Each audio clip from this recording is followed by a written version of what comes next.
ආදරයක් නැතුව ජීවත් වෙනකොට ඇත්තටම මට දැනුනේ මගේ ශරීරය පමණක් තියෙනවා කියලා.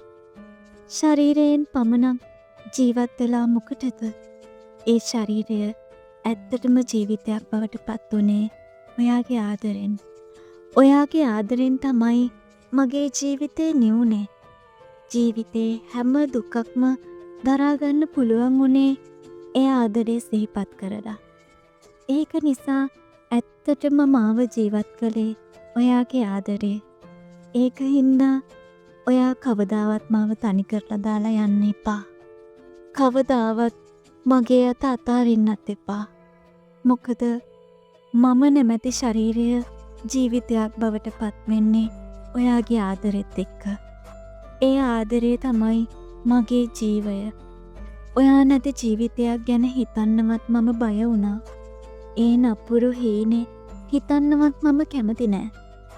ඔයා නැති ජීවිතයක් කියන්නේ හරියට හඳක් නැති අහසක් වගේ අන්ධකාරයි. එහෙම ඉරණමක් ගැන මම කවදාවත් ප්‍රාර්ථනා කරන්නේ නෑ. මම ඔයාගෙන්ම නිවෙන නිසා කිසිම දවසක මගෙන් ඈත් වෙන්න එපා.